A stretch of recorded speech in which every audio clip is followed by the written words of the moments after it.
Les amours indécis. L'amour est censé être un sentiment de bonheur et de joie.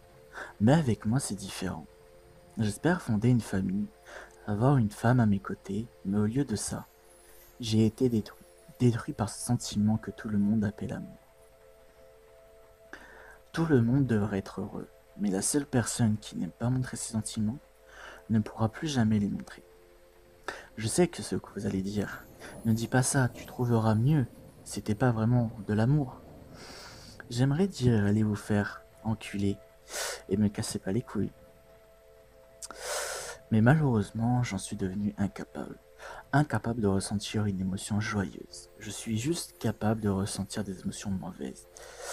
Avoir de mauvaises pensées, mais au final, ai-je déjà ressenti des émotions joyeuses? Ai-je déjà été heureux une fois dans ma vie? Je ne pense pas que je suis capable de ressentir une émotion joyeuse, ou même d'être gentil. Au fond de moi se cache un démon qui attend de se montrer, mais ce démon n'est pas comme les autres. Ce démon est tellement puissant que je ne veux plus laisser sortir car je serais dangereux pour mes proches, mais aussi pour moi. Mais ce démon n'est pas arrivé par hasard en moi, quelque chose ou quelqu'un l'a fait entrer en moi. Je vous souhaite une bonne nuit et à bientôt. Actuellement, je me sens mal. Mais pas mal dans le sens détruit, mais plutôt dans le sens apaisé. J'ai pu enfin dire à mes parents ce que je ressentais. J'ai pu enfin leur dire ce que je n'osais pas leur dire de leur vivant. Je repars en direction de la maison. Quand j'aperçois un écureuil blessé, j'ai couru pour tenter de le sauver. Je l'ai emmené chez moi pour le soigner et le nourrir. 2 mois se sont écoulés, le petit écureuil s'est attaché à moi. Et je vais pas vous mentir, moi aussi. Je me suis attaché à lui. Je décidai de l'appeler Otin. Je me suis demandé s'il n'avait pas une famille ou des parents, et malheureusement non, ni parents, ni famille. Je me suis dit finalement, si on s'est rencontrés, c'est qu'on est pareil, plus de parents, plus de famille. Du coup, une nouvelle vie commença pour moi et Otin. 2 ans se sont écoulés. Otin est toujours en pleine forme, et moi aussi.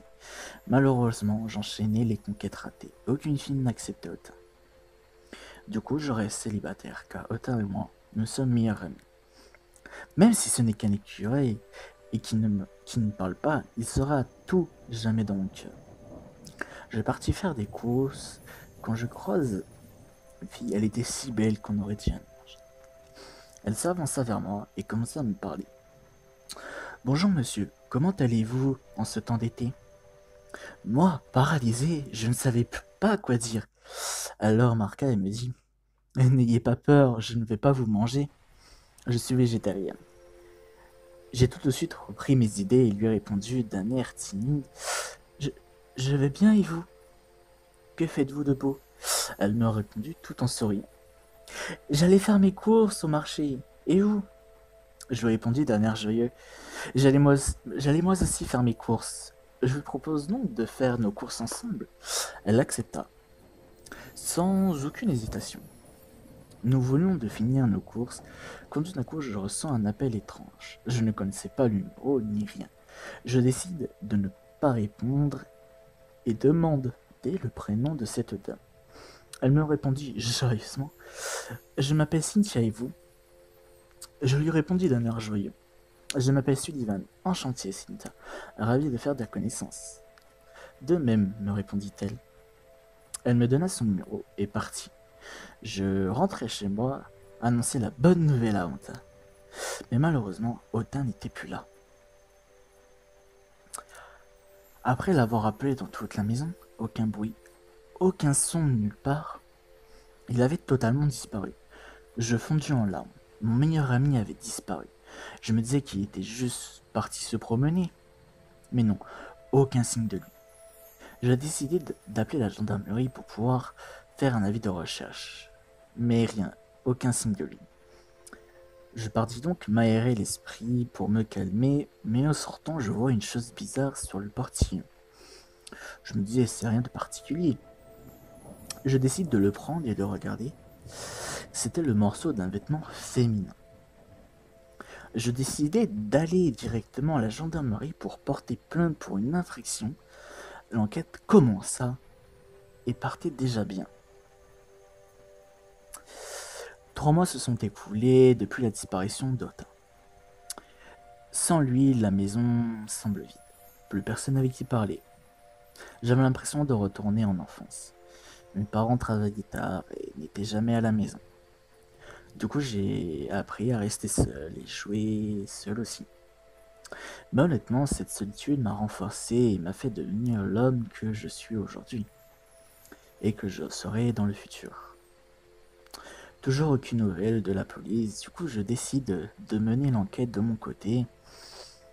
Je commence à chercher dans ma mémoire, mais rien.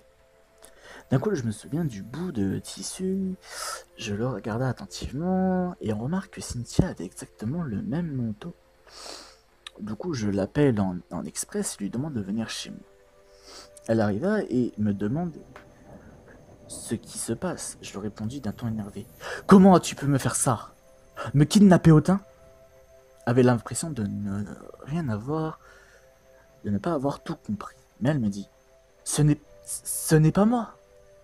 Je lui montre le bout du tissu et lui dis, tu vas me dire que ce n'est pas ton manteau? Elle me répondit d'un ton énervé, mais tu es malade, tu sais, c'est quoi, au revoir. Elle partit en claquant la porte et me bloqua de partout.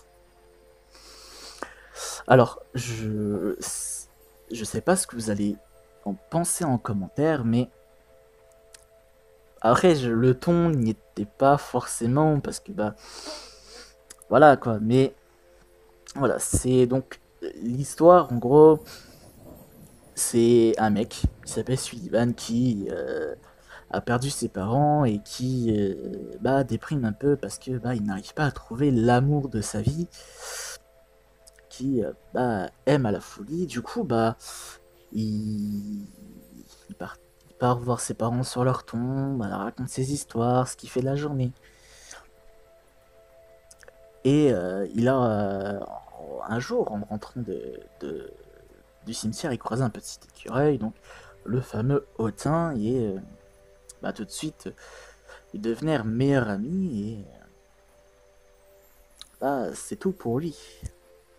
Du coup, je vais vous laisser ici. Si cette histoire vous a plu et que vous voulez en savoir plus, dites-le moi en commentaire. N'hésitez pas à rejoindre mon serveur Discord, peut-être qu'il y aura des petites exclusivités sur cette histoire. Je vous souhaite une bonne soirée, une bonne journée à l'heure où vous regardez cette vidéo. C'était Taigo Space.